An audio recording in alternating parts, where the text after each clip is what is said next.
Daouda Diop, membre du Forum civil, coordonnateur du programme TRAS, Transparence et Redevabilité dans le secteur extractif. Aujourd'hui, nous sommes dans la commune de Saint-Louis et plus précisément, pour ne pas dire dans le département de Saint-Louis, parce que ceux qui sont là sont venus du département.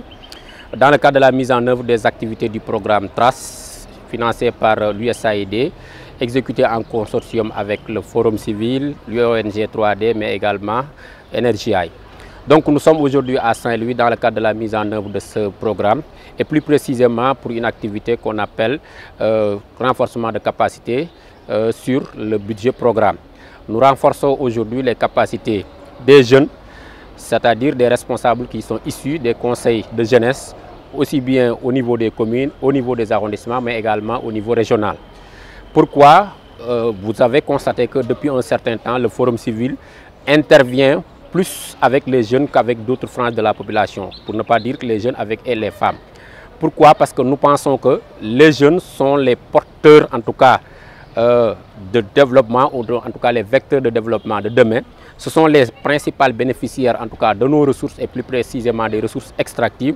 Il convient ou il va de soi qu'il est bon qu'on puisse former ces jeunes-là pour qu'ils puissent comprendre comment fonctionnent les lois et règlements qui régissent ces ressources-là, mais également quelles sont les institutions qui sont mises en place pour vraiment travailler dans le cadre d'une bonne optimisation de ces ressources. Alors, pourquoi les jeunes aujourd'hui avec le budget programme? Le Sénégal a basculé dans le budget programme depuis 2020. On a constaté qu'une bonne frange de la population ne connaît pas ce que c'est que le budget programme.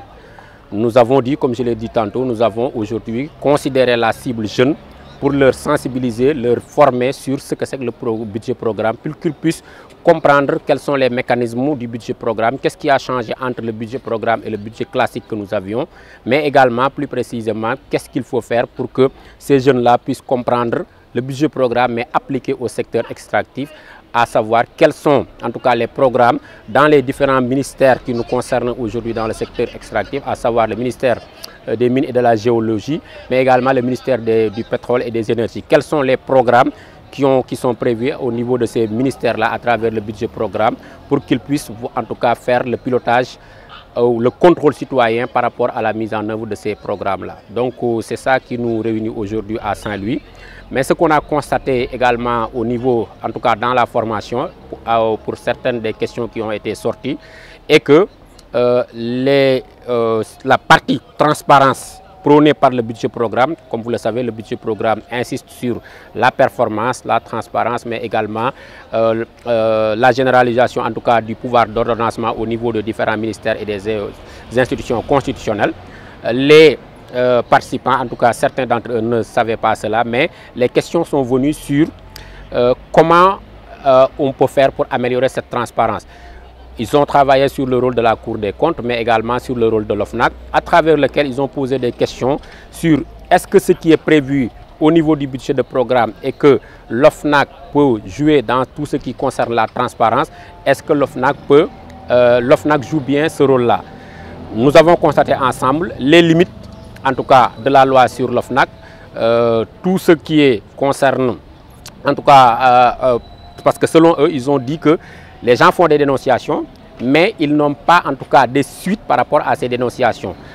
Pour nous, il est bon que les gens fassent des dénonciations, mais il est également bon que l'OFNAC puisse faire un rapport pour voir, au-delà du nombre de dénonciations, quelles sont les suites qui ont été données par rapport à ces dénonciations et éventuellement, s'il y a saisine du procureur, quelles sont les actions qui sont en train d'être mises en mouvement, en tout cas de faire l'objet de poursuites par le procureur de la République. En tout cas, c'est un ensemble de questions, un ensemble de constats que les participants ont fait par rapport à la mise en œuvre du budget programme pour que la question de la transparence, mais également la question de la redevabilité puisse être de mise.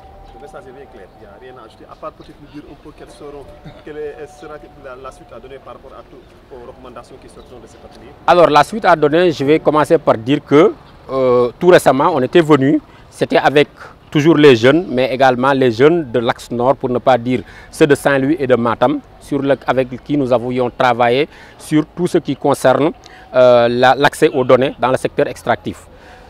On a travaillé également sur les fonds et revenus. Ça a permis à ces jeunes-là de comprendre où est-ce qu'il faut aller pour avoir les données en ce qui concerne le secteur extractif.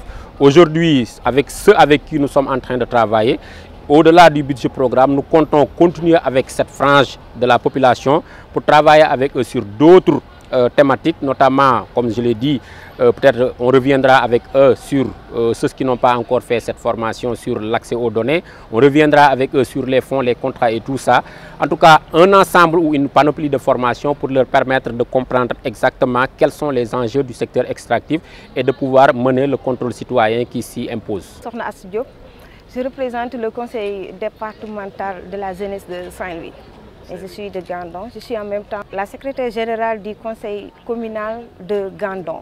Avant tout d'abord, j'aimerais marquer une apogée pour montrer à quel point nous sommes honorés. Oui, nous sommes honorés en tant que jeunes, mais aussi en tant qu'élus locaux. Nous sommes très contentes et nous vous remercions vraiment la société, le Forum civil, aussi l'ONG 3D et l'USAID de nous avoir contactés pour le renforcement de capacité des jeunes dans le secteur du gaz et du pétrole. Par rapport au budget programme, qu'est-ce que vous avez retenu? Par rapport au budget programme, la rencontre était tellement intéressante. Parce que, comme je le disais tout à l'heure, en tant qu'élu local, nous attendons beaucoup encore sur le budget programme. Parce que toujours, au niveau des collectivités locales, on applique jusqu'à présent le budget moyen. Et maintenant, nous voulons vraiment, nous attendons à ce qu'on applique au niveau territorial, ce qu'on appelle le budget programme, pour encore plus de transparence.